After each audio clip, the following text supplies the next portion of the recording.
Përshëndetje, mirë se erdhët edhe sonte në ekranin e Radio Televizionit Publik Shqiptar. Mirë se erdhët në ekranin e Radio Televizionit të Korçës. Është kënaqësi për mua që të kem të ftuar një mik që vjen prej së largu.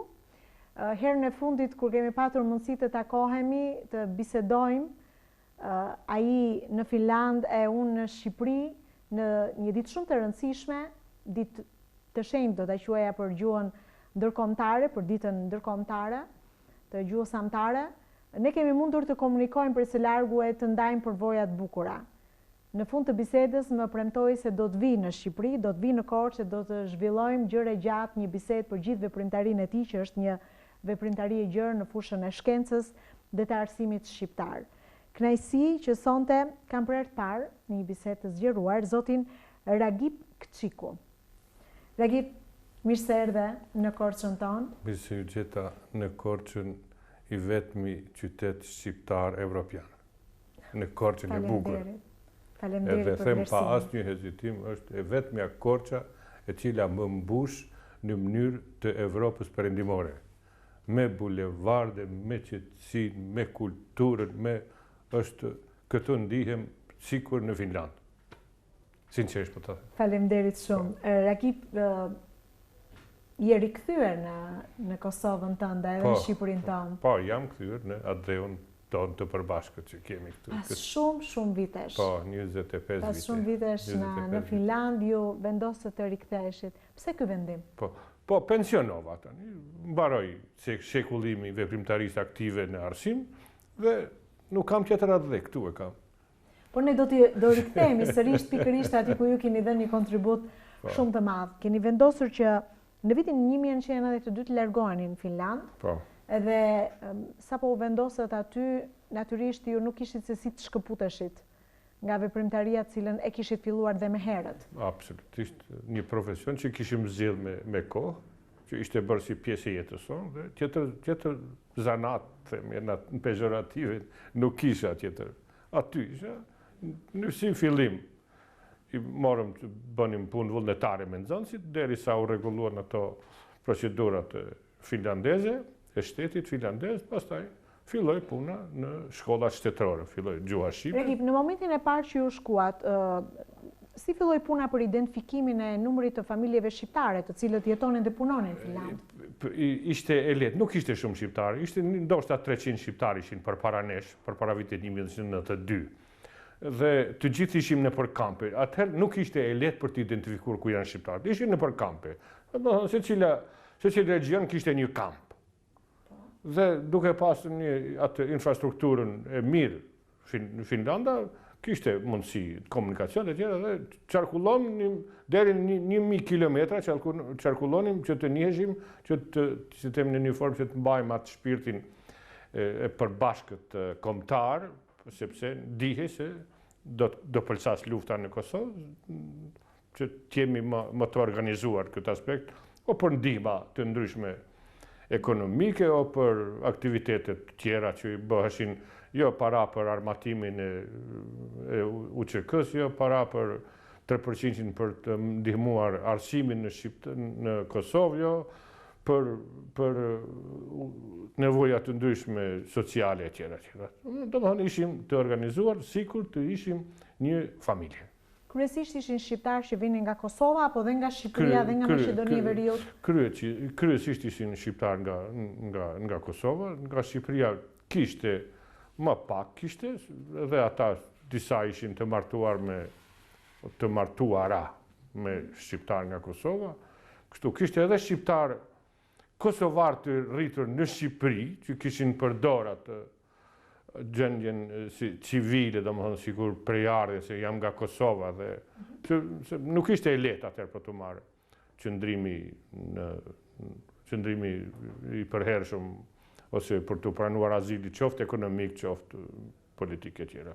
Në vitin 1995, le të themi ka filluar projekti i parë konkret, që në fakt është mbështetur nga Ministria e Kujdesit Shëndetësor dhe Social në Finland. Bëhet fjalë për projektin Mika Ma. Po, është Mika Ma, i bjen shumë tek ata në gjuhën e tyre i bjen si një fjali habitore për të mirë, o çfarë vendi ky, O çfarë vendi ky, në kuptimin për i bukur. I bukur. Po, kështu ishte një projekt për 7-8 kombe jo finlandeze,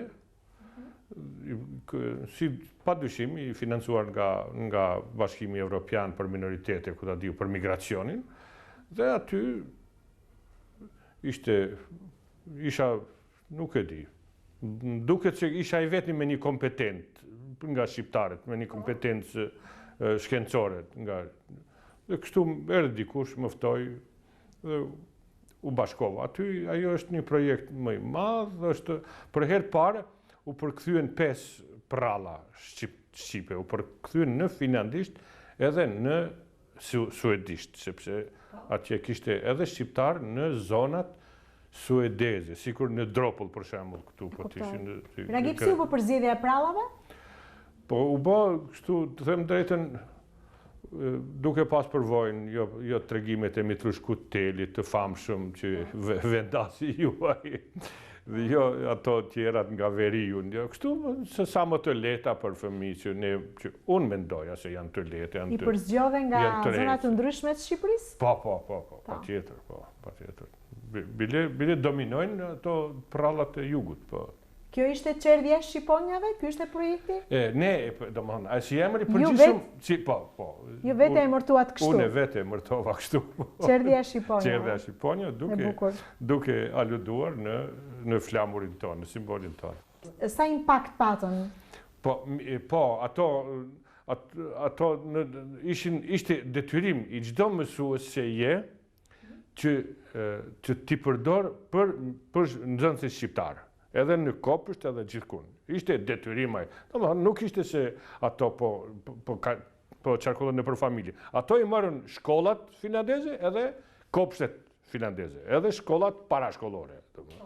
Po, dhe aty u zhvilluan ato. Dhe aty ka edhe 5 këngë shqipe të interpretuar nga nxënësit shqiptar. Një fizharmonik ishte shqiptar dhe edhe nxënësit shqiptar, 5 këngë, janë disa lojra shqipe, padyshim të gjitha të përkthyera. Lojra popullore. Po, lojra popullore. Ka qenë një hap i parë, lëvizja e parë e përkthimeve në gjuhën suedisht dhe në gjuhën e Finlandës, po cilat kanë qenë hapat e para për të sjellë libra të shkruara në shqip, për familjet shqiptare që jetonin në Finland. Po,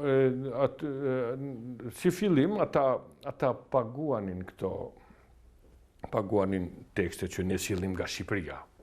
Që do thotë abetaret e para? Abetaret e para, do më nga Kol Gjumari, nga Qamil Batali, nga këto që kemi, që kishim... Që qarkullonin në vitet e në vitet 90, se pas 2000, pastaj filluan abetaret e reja. Po, pastaj filluan abetaret e reja, por që fëmijë shqiptar nuk e pranonin, sepse vinin ata nga një sistem i përkryer botëror, sistemi më i mirë botëror i arsimit. Rakip, çdo thotë nuk e pranonin? Nuk e pranonin abetaren e vendit të Shqipërisë edhe të Kosovës. Nuk e pranonin sepse ishte dobët edhe metodikisht, edhe si themi, edhe didaktikisht. Në të dyat ishin të dobta, edhe teknikisht. Një letër ka qetë dobët që fëmija vetë mund të shikonte një letër të tillë si problem inert, jo si liber për edukim, se ata veprat e tyre me atë letrën e bardhë, kualitative, me ato ilustrimet e bukura, që çdo vi, çdo gjë e theksuar bukur, atëherë kur e shikonte këtë tonë. Jo, hiç fare nuk e pranonin. Plus problemi ishte se ata nuk e pranonin, nuk mund ta pranonin një abetare pa fjali në rrokje. Të ndarë në rrokje. Të ndarë në rrokje. Sepse natyrisht e kishin shumë të vështirë. Po, jo, sepse vinin nga një abetare e tillë, domethënë, nga ore pare kishte finlandisht, me këtë abetaren që po të themi më e mira në botë, po e them pa hezitim, pa ekivok. Më e mira në botë dhe vinte të një abetare që ishte shumë për të dëshuar dhe nuk e pranonin, sepse fëmia kur e shikon fjalën e gjatë pa autobus që janë 3-4 roke, aj nuk e, po kur e shikon se autobus e atëherë, po, kjo lexohet lehtë. Prandaj mudesh të bëj diçka sepse si themi edhe ana profesionale si më vriste ajo ndërgjegja si kush jam unë s'kisha punuar me klasat e ulta kur hiç. Dhe më vrite ndërgjegja çka të bëj unë tani? Unë jam kuadër për gjimnaz këta. Edhe fillova, shikova ata, mora abetaret e finlandezëve dhe gjeta problemin, dhe fillova që t'i bëj temat vetë. Po, gjeta t'i bëj temat vetë, këto i pranuan, edhe pse nuk ishin gjyra, ishin bardhe zjetë, jo, thoshte, unë e dua këtë. Kur e solloj të plot abetaren të ndë? Pas 9 vite punë. Pas 9 vite, tu deshën 9 vite punë? Po, 9 vite punë, sepse çdo temë e kam analizuar, orë për orë, dhe çfarë këtu po mungon kjo, këtu duhet shtuar këtë, këtu. Ti e pilotoje një temë, për shembull e mbaroje një temë dhe e provoje tek fëmijët?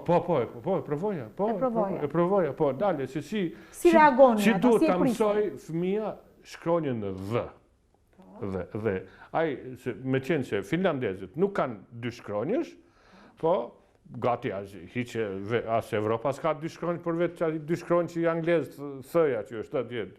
Të gjitha janë me një shkronjë që monograma që i thonë.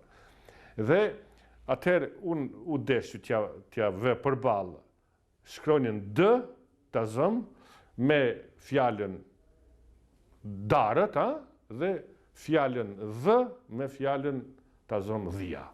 Po. Dhe atëherë, vetëm aty e dinte si kjo është tjetër shkronjë, kjo është tjetër shkronjë. Edhe të njësoj me të, njësoj me sën, të me thë, së me shë, ku ta diun. Po, ishte shumë e suksesshme. Po, ishte shumë e suksesshme. Pra, pas 9 vitesh të arritet të sillje në dorën e familjeve shqiptare edhe për fëmijët, po natyrisht ndoshta edhe për prindërit. Edhe në Kosovë, për parashkollor, edhe në Kosovë. Pra, abetaria arriti të merrej, u përdor edhe në shkollat e Kosovës? Po, e kanë përdor. Kjo është abetaria? Po, kjo është abetaria. Po, fëmia në klasën e parë, po e pa të grumbulluar me tekste, te ke vrarë me njëherë, e ke vrarë. Mirë po kur shë këto edhe i ngjajnë edhe si në lodë, si lodra, edhe fillon pa lehtësi, sepse abetaria finlandeze dhe fletoret e punës finlandeze nuk janë ashtu bruto. Po në fletorin e punës finlandeze, fëmia e ka pikën se ku duhet të filloj shkronja. E ka të shënuar me pikë. Shpesher e ka edhe me shigjece nga duhet të sillet lapsi. Po që ta ketë ai më lehtë. Shumë herë më të lehtë. Po shumë herë më të lehtë dhe mësuesi të mos ketë nevojë ai për mësuesin. Të thotë mësues. Po, mësues, e çfarë bëj këtu? Po. Pra, punoj në mënyrë të pavarur. Të pavarur, po. Kjo është abetaria që ju keni servir dhe vazhdon ende edhe sot përdoret? Jo, tani kanë bërë këtë abetare në gjithë kombëtare, që thonë, është i çik më avancuar se ato të parat, por nëse dikush më pyet mua, ende ka punë. Ende ka punë për të përmirësuar. Ekip, si vazhdoi pas botimit të abetares, si vazhdoi veprimtaria juaj, duke patur parasysh që në Finland sigurisht ka edhe të tjerë shqiptar mësues, të cilët mbase e kanë nështruar profesionin e tyre edhe nga vendet, nga qytetet nga vinin. A patët mundësi ju të realizonit grupime ose ato shkollat që ngrihen ashtu sikurse janë ngritur edhe në shumë shtete të tjera nga komunitetet e shqiptarëve?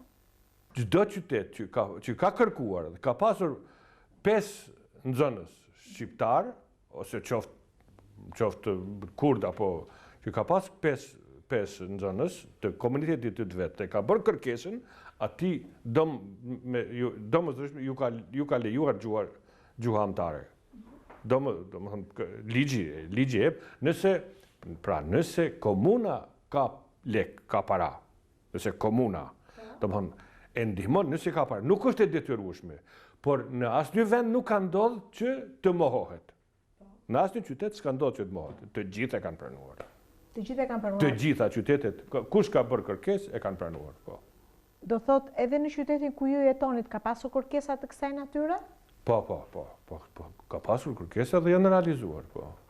Sa të interesuar ishin prindit shqiptar për t'u mësuar gjuhën shqipe? Shpesher ka dhe hezitime, sidomos të çifteve të reja.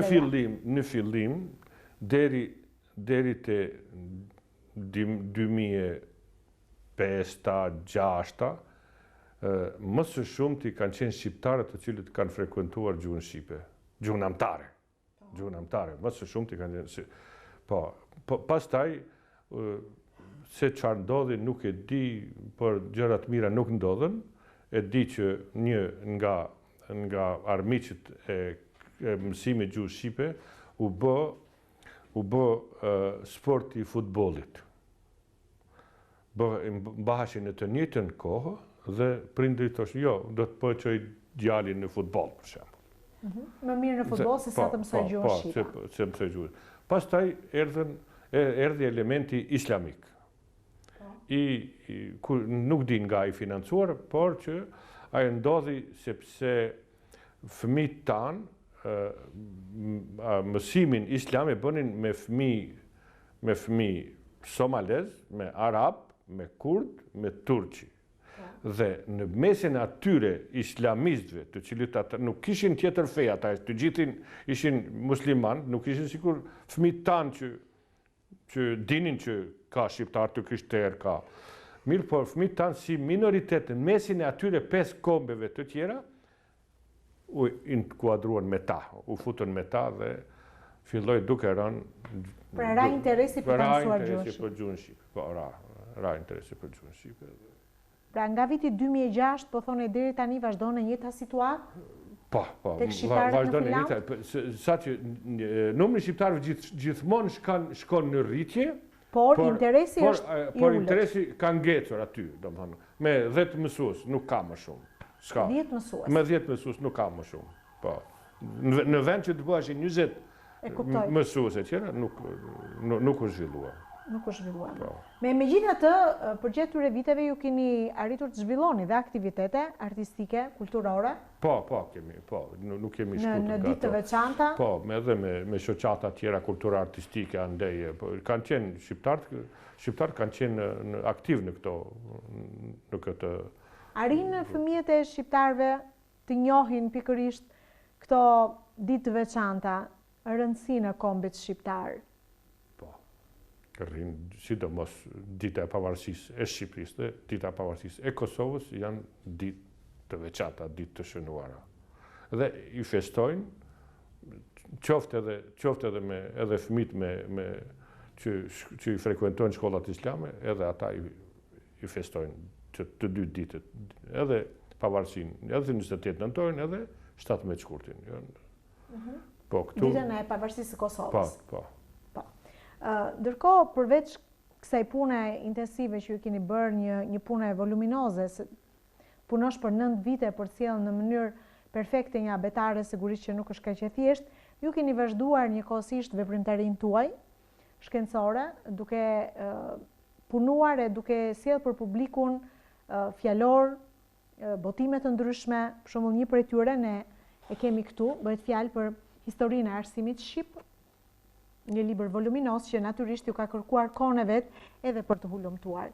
Pse keni marrë vendimin pikërisht të shkruani dhe të sillni këtë histori? Është e dhimbshme vendimi se si e mora për ta shkruar, shumë i dhimbshëm ai vendim. Kisha vajtur disa herë në Elbasan dhe hajtë për turizm. Për një ditë e them, mirë, po këtu ka të pas një shkollë normale Elbasan, që ka qenë drita e gjithë Shqipërisë, po. Gjithë Shqipërisë, po them, gjithë Shqipërisë etnike, këtu e kam fjalën. Kur shikoj, atje nuk e dinin njerëzit ku është. Nuk e dinin njerëzit, edhe 50 vjeçarët nuk e dinin ku ka qenë shkolla normale. E të mërshme, u zhgënjeva. Dikur, shoferi i kryetarit të bashkisë, që mua më duk si policaj, dhe i them, kështu, unë, nuk jam, që ditur, të di këto, koka ime. Më erdhi interesante, e kapi edhe me humor, po pys vjerrin tim se ka bërë atë shkollë. dhe e borin në celular, tha, është e shkolla, është e lagja 5 maji në Elbasan, që në ka quajtër për para me një emër tjetër ajo, s'ker kapo, nuk e. Thet, po s'ke çfarë kërkon ati, se gjitha është llamarin, se po është shkatruar. Si, thash, është shkatruar objekti shkollës normale, ku kanë, objekti i parë që i bashkoj gjithë rinin shqiptare. Atëherë mora një taksi, më dërgoj atje, kur shikoj, vërtet kështë qenë ashtu, sepse edhe ai vjeri ati shoferit e kishte vuajtër këtë gjë. Vërtet e pash me llamarina, ku ka qenë objekti, kishin bërë ja 3-4 metra, kishin mirë poshtë, dhe kishte mbetur vetëm qemeri, nëse keni parasysh, aty ku janë të fotografuar Luigi Gurakuqi me personelin e shkollës. Vetëm ai qemer, ku ka qenë edhe qemer poshtë për të futur në podrum, edhe shkallë mbi qemer për të futur tek drejtoria, tek klasat atje. Në plasi vaj aty. Mora pak aty në një fotografi edhe, pastaj hajde, nuk them të drejtën, nuk e dija ku qëndron me arsimin, me historinë e arsimit. Mendova se unë jam i pari që po bëja diçka kështu. Pastaj fillova, jo, s'kishte qenë ashtu, po kishte qenë shumë e liruar kjo fush, por nuk kishte, si themi, nuk kishte rënë në vesh të qeveritarve kur, po kjo gjë. Aq sa, Hysnimi Zyri kishte bërë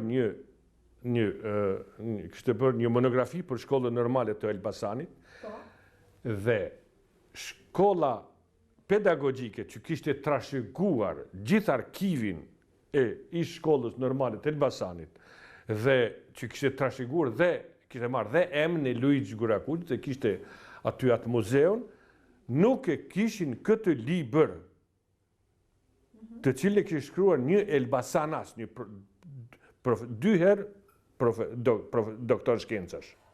Dhe këtë nuk e kishin, u habita me mërtë për të qmendu, si është e mundë, si shkova, ja, s'kemi, unë shikoja, ka shkruar, Hysnimi Zyri ka shkruar, sepse shkova disa herë në Elbasan.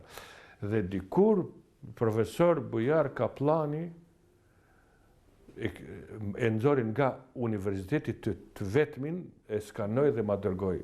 Të vetmen kopje që kishte? Të vetmen kopje që kishte Elbasani, sepse në biblioteka qytetit nuk kishte.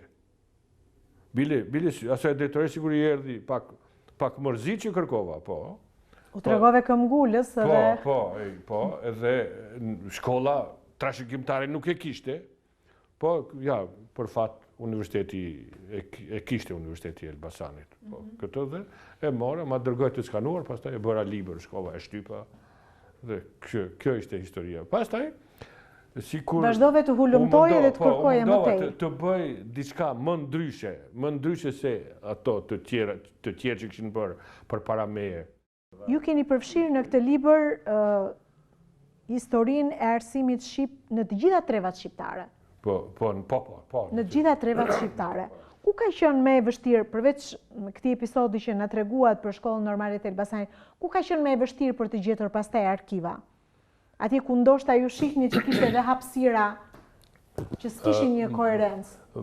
Me keqardhje them që Tirana dhe biblioteka e Tiranës nuk ishin miqësore kështu nga arkivi ishte në nivel, arkivi i shtetit i Tiranës, aty, Shqipërisë, në Tiranë, më ndihmuan shumë, dhe më ndihmuan në të vërtet, po një ndihmën që ma dhanë, ndihmën më vllazërore, më miqësore, janë Biblioteka e Beratit edhe e Gjirokastrës. 2 vajza për mrekulli, me kompetencë të plot, me edukat, dhe ja urdhëro profesor, dil, bëj kopje, na i sjell e tjera.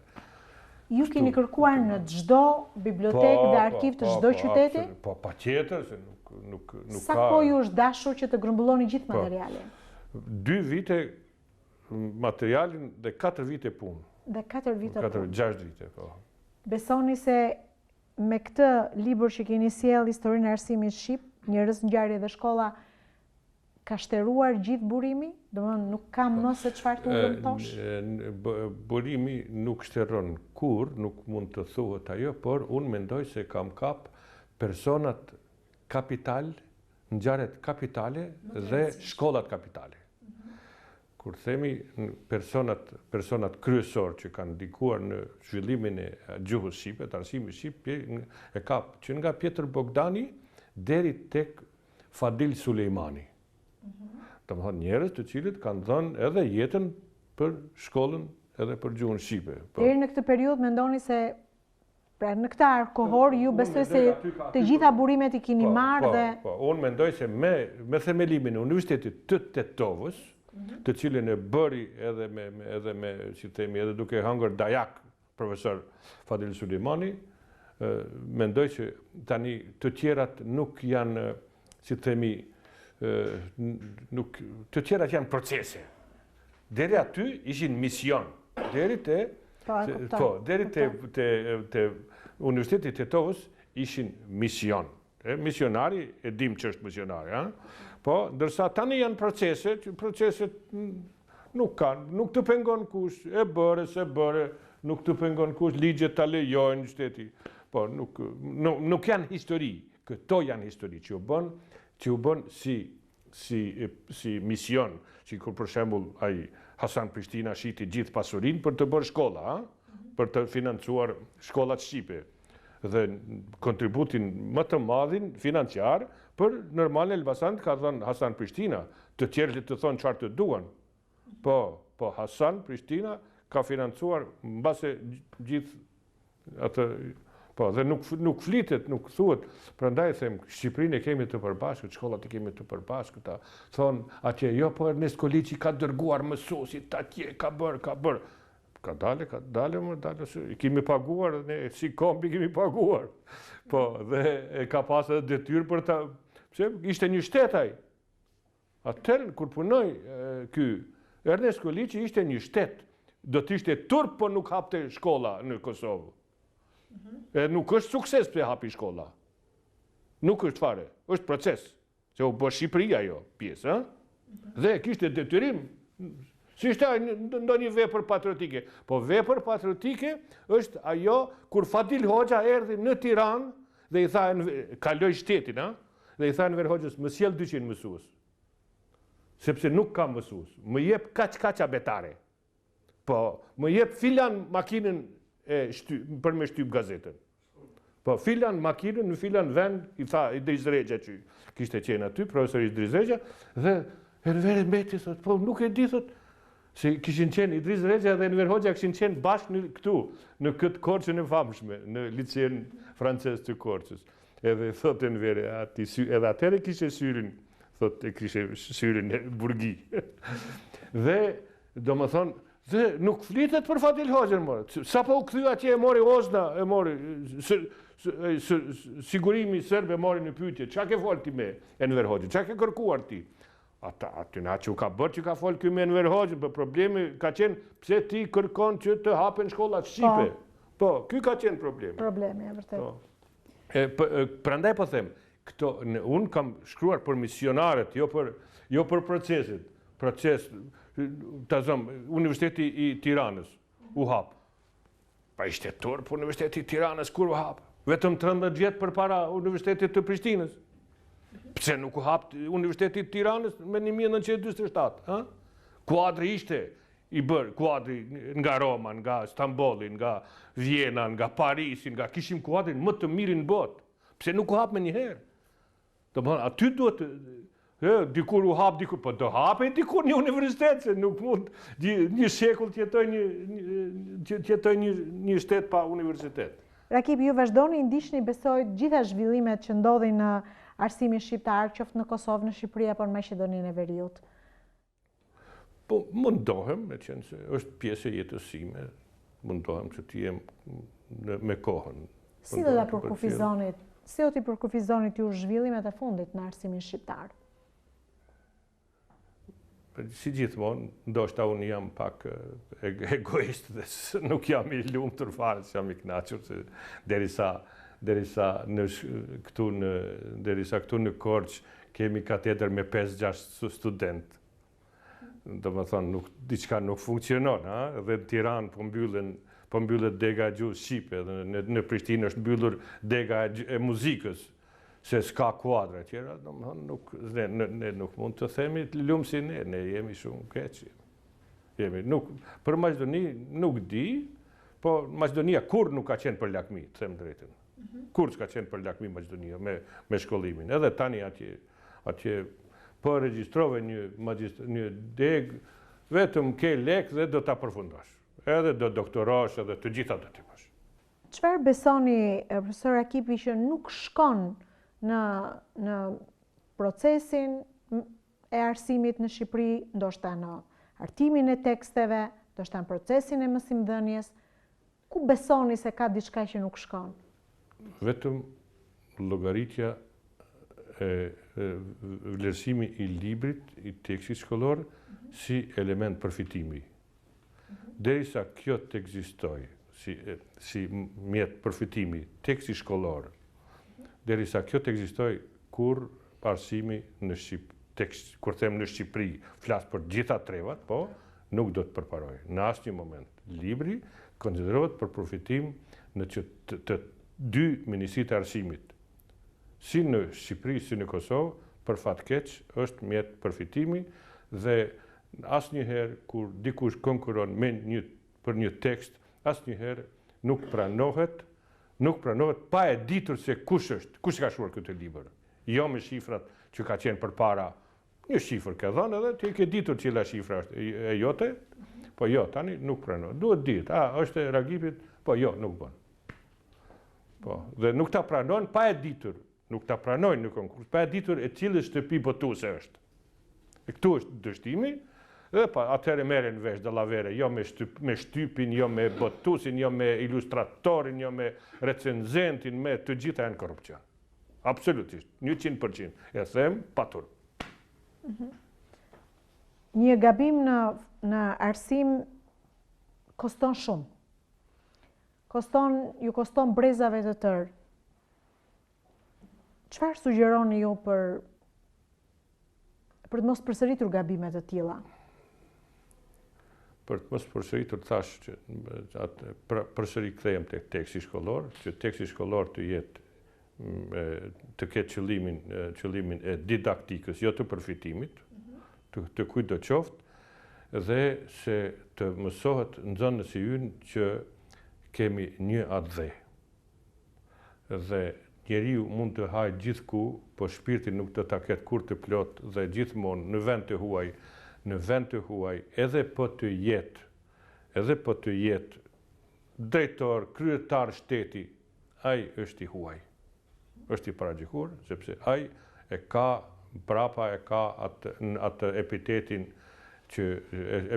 e lindjes së tij se ky është ai që ishte shqiptar ta zëma, shqiptari, edhe po të bëhet kryeministër i Gjermanisë, ai do të jetë ai shqiptari, do të thonë të gjithë gjermanët, po ai shqiptari, domethënë nuk do ta ketë kur vlerën, nuk është e pamundur, se ka vlerën se ka vendin, Prandaj që rinia jonë të mos lakmoj pas atij lekut të Gjermanit e të Zvicranit, sepse Shqipëria dhe Kosova, edhe në Shqipëri dhe në Kosovë, dhe jetohet.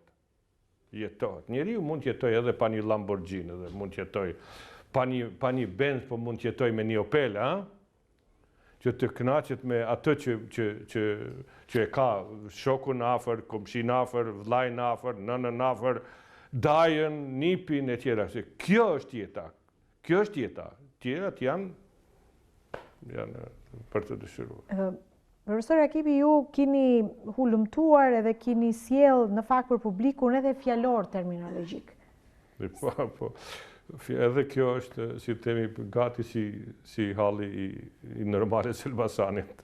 Po, nga dëshira, hajde të bëj diçka në finlandishtja në krahasim me Shqipen, ose Shqipja në krahasim me finlandishtjen, dhe shikoj atje, dhe ne si shqiptar që jemi si mendojmë se gjuha Shqipe i ka të gjitha dhe po e njohë gjuhën Shqipe, jo, ne nuk ishim as gjysmën e terma, nuk e kishim mësuar në Universitet të Fonetikës.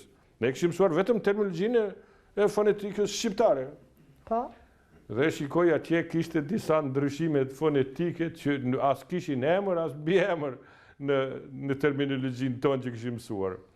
Dhe them, po çka të bëjmë ne? Unë po mundom të bëj një studim sa do modest finlandishtja në krahashim me shqipen, të cilën ndoshta do ta lexoj 100 veta. Po ne nuk pas kemi fjalor të terminologjisë. Ky ishte ai shkaku që ti Ragip tash ti fillo dhe bëje një fjalor të terminologjisë të lingvistikës. Se vetëm kjo u dashka se qenë ka një pengesë e madhe për të hulumtuar gjuhët e tjera. Ta zonë, sikur ne që kemi palatalizimin, këja në që, gëja në gjë e tjera, dhe ata kishin në së. Shëndrimi në shumës kalon të në së, kalon të në hë e tjera, sëja pastaj kalon të në hë e tjera. Si ti thema, si ta quaj atë? Atëherë bëra këtë fjalorin, për fjalorin me terminologjinë gjusirë, 1800 terma. 1800 terma? 1800 terma ka fjalorin gjusisë që kam bërë dhe po e plëtsoj që ta ribotoj. Po e plëtsoj me terma të tjerë që edhe kanë din terma me zhvillimin e teknologjisë. Me zhvillimin e teknologjisë, po e tjera, po edhe ka të cilët nuk i kam përfshirë. Se si kam gjetur atëre, tani po i gjej. Ju i ndiqni zhvillimet e fundit të Akademisë së Shkencave në Shqipëri, janë ngritur grupe pune ku gjuhëtarë të treva të ndryshme po punojnë për artimin e fjalorit të madh të gjuhës shqipe? Po i ndjek, është punë. Nuk mund ta projektoj, shpresoj që si e vlerësoni si punë? Shpresoj, është një punë e përbashkët të dy akademive dhe shpresoj që do të dalë mirë. Shpresoj se do të dalë sepse ende kemi disa kolos të kësaj fushë. Edhe pse shumë kanë ikur në atë kohë, por mund të bëjnë, janë aty, janë këta profesor si Recep Ismaili, Gjevat Loshi, janë këta, kanë kompetencë të lartë shkencore dhe unë shpresoj gjithmonë se do dalë një vepër e mirë. Ju keni realizuar një vepër që në fakt është konsideruar si një testament, palindromi kombëtar. Po, palindromi kombëtar është, si të themi, doli vetvetiu, si unë them, është si një dhuratë prej Zotit, se nuk e kisha menduar asnjëherë, por duke bërë arsimin e gjuhës shqipe, po shikoj se nuk qenë ka ato Shqipërinë vërtet nuk e pas kemi bërë veç nga një anë, po e pas kemi bërë të gjithë bashkë. Dhe atëherë lindi ideja, po pse kur njerëzit nuk e dinë, pse të mos tregojmë se çfarë ka bërë Shqipëria për Kosovën dhe Kosova për Shqipërinë. Po. Dhe dolën tema kaq të bukura sa edhe sot disi më duket turp ku që kam thënë testament, domethënë kush është Ragip Kshiku ti lë kombit testament, por janë gjëra të bukura që duhet të mbeten testament. Dhe të mos paragjykohemi në jug, veri, lindje, perëndim, sepse janë bërë gjëra kaq të bukura sa ku mund të thonë, shqiptarët shumë thuhet për shembull, po marr vetëm një. Thuhet, ja, nuk ka bërë Shqipëria për Kosovën, more, ndoshta s'ka bërë partia, por Shqipëria ka bërë kaq shumë sa lufta qytetare në Shqipëri 1943-45 pëlqiti për shkakun e Kosovës. Vetëm pse u prish marrëveshja e Mukës. Po t'ishte pranuar marrëveshja e Mukës, për të cilën patriotët nuk hoqën dorë, o do pranohet Kosova, o ne do t'i luftojmë të tjerat. Dhe për këtë arsye, kjo Shqipëria këtej e vuajti dhe ka humbur, mbase me mira, mbase ndoshta edhe 100.000 veta ka humbur për shkak të Kosovës. Nuk është asnjë faktor tjetër përveç prishja e marrëveshjes Mukës, dhe prishja e marrëveshjes Mukës u bë për shkak të këmbguljes të patriotëve shqiptar nga kjo Shqipëri këtu. Se e duam Kosovën që t'jetë brenda kufive tanë. Dhe prandaj të gjitha të tjerat janë, që themi, janë gjëra cikëria janë në krahasim me atë çfarë ndodhi për Kosovën gjatë luftës dytë botërore. ato ndihmat ato janë, por që përmendën edhe doktorët, po pak ju shkoj si duket, pastaj kanë ardhur profesor nga Shqipëria në vitet e 1970, 81, me 81 u prishnë ato, po ne kemi konsideruar si fes kur ka ardhur për ka ligjëruar profesor Qabej atje, atë profesor Qabej kanë vajtur edhe student të mjekësisë, edhe student të ekonomisë, etj. Pa ka Qabej, duhet ta dëgjojmë të gjithë. Edhe plot tjera gjëra që din ta doktorët, din ta i kanë pasur mjekët e vetë, etj. Ata nga fusha e mjekësisë kanë pasur profesorët nga Shqipëria dhe kanë mësuar se shiko edhe profesori ditka të mos jetë një diktator sikur ta profesorët tanë, a? Një profesor tolerant, shiko se studentin u dashka trajtuar më but, studenti duhet pyetur çfarë di, jo ta njekë studentit çfarë nuk di ky. Ka rrëfime janë shumë të këndshme, po këto gjëra kam përfshirë tek palindromi deri te lufta e UÇK-s që përmendëm pak më parë, 160 dëshmore, veterane ku ta dim sa shqiptarë nga Shqipëria, djemë të ri, generale tjera që kanë ardhur nuk kanë ardhur për të kthyer, ata kanë ardhur për të vdekur në Kosovë. Se në luftë nuk shkohet për të kthyer gjallë, shkohet për të vdekur, po. Dhe a ka sakrificë më të madhe? Dhe Shqipëria në çdo moment e ka treguar që qëndron krah vëllezërve të vet në Kosovë. Po zhvillimet e fundit të arsimit në Kosovë i ndiqni? Po, i ndjek, po, patjetër se i ndjek, po, qa të them tani, nuk jam i kënaqur me ato. Derisa nxënësi shkon me patent shofer në bord shkollës, shkon në shkollë me foristrad, i gjimnazit, po them, i shkollës ekselente, dhe tani, dhe profesori, arsimtari nuk guxon që ti të ndaloj, e thet policin e kërcënon atje biznismeni dhe kush je ti, unë ja kam ble me lekët e mi, po bën kështu, i paguaj unë, etj. Edhe derisa unë kam dëgjuar nga një mësimdhënës, thot, djali im nuk guxon të marrë çantë për shkollë. Pse thot e rrahin shokët? Pse ti merr çantë me vete? Po sepse duam të argëtohemi. Dhe po morë ti çantën me vete, ne na e prishat strukturën e. Po, domethënë nuk mund të jemi i kënaqur me këto. Shkolla është institucion, është i shenjtë, nuk aty s'ka në shkollë nuk duhet shkuar për të humbur kohën, por jo vetëm për situatën, në fakt që ka dhe shumë arsye, po edhe për mënyrën e procesit mësimdhënies në shkollat në Kosovë. Nuk mund, ndoshta është më i miri, unë nuk mund të besoj. Derisa blehen diploma, unë nuk mund të besoj se ka cilësi. Ndoshta është më i miri, nuk e paragjykoj. Zotër Arkhip, natyrisht që duke ndjekur dal nga dalë dhe duke sjell histori të ndryshme në botimet tuaja, absolutisht ju ndiqni dhe zhvillimet më të fundit politike që ndodhin në Kosovë, sidomos me rikthimin tashmë përfundimtar, besoj është rikthimi në Kosovë? Po, është përfundimtar. Po, zhvillime politike pyetni. Nuk parashikoj. Kush jam unë nuk në të fusë.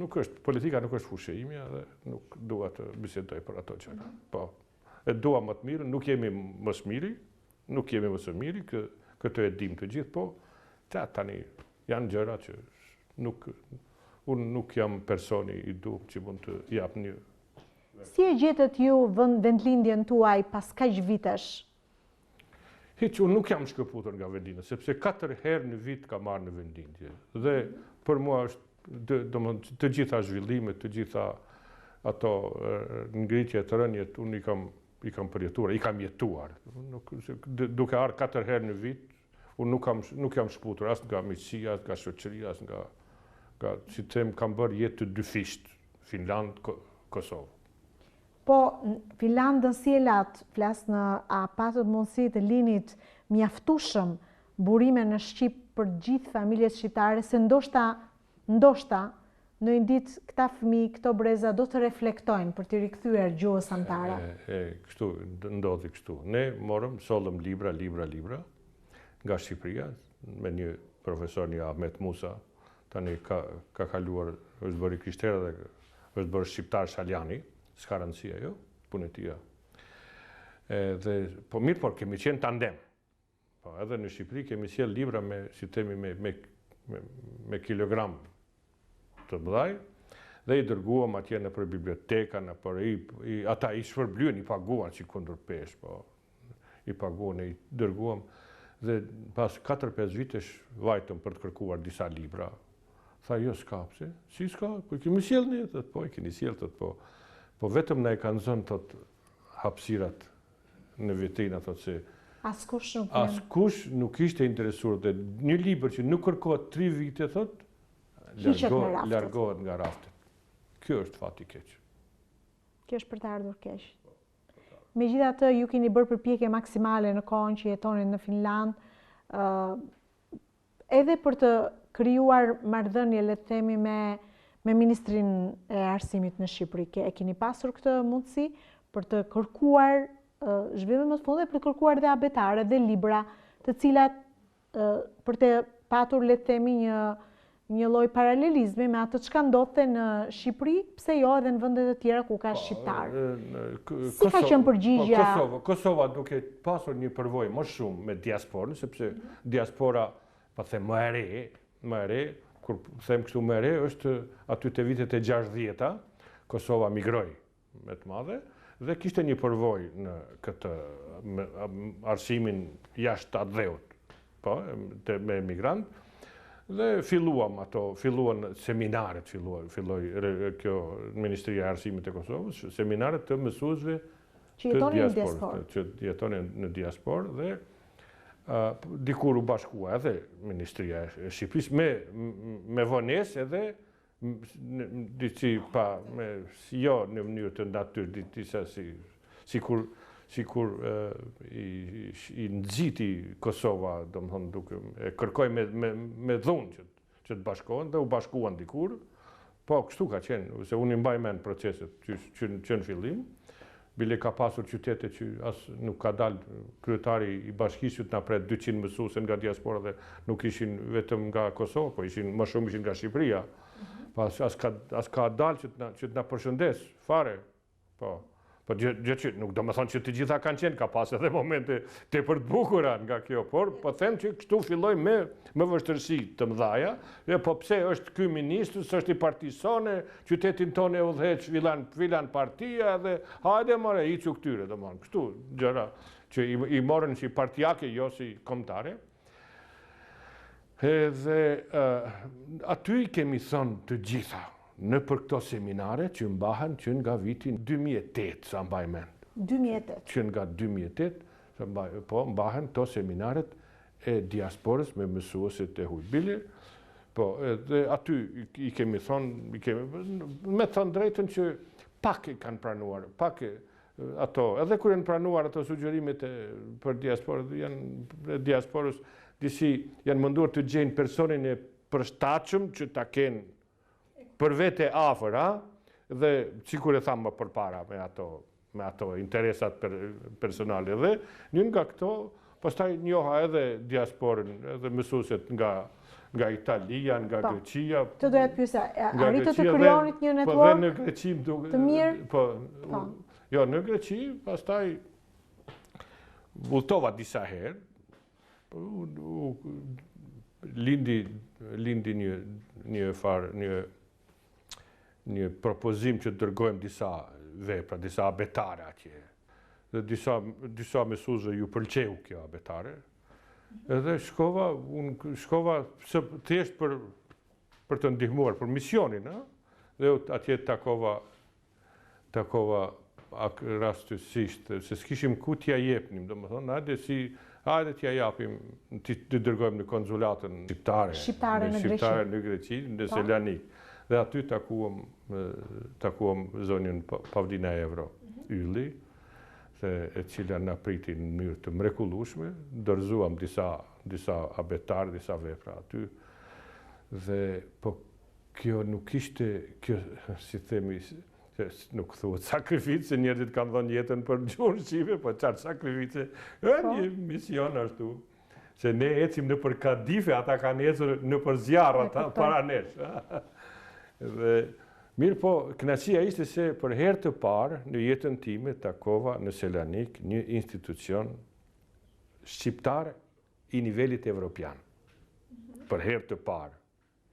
Takova të një njeri që nuk e njihja asja, kisha dëgjuar emrin si sportiste, por që merret një Pavlina Evro, merret me është në diplomaci, jo, për bezë zotit kur se kam ditur. Dhe aty u takuam, pa dyshim që për mua ishte emër i njohur si sportiste, po jo si.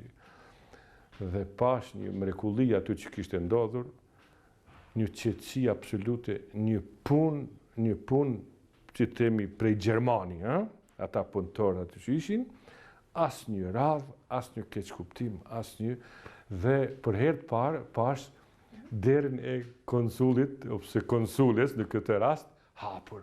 Do me thonë, mund të shkoje sigur tek një shoku, a ke dalë, as ke dalë.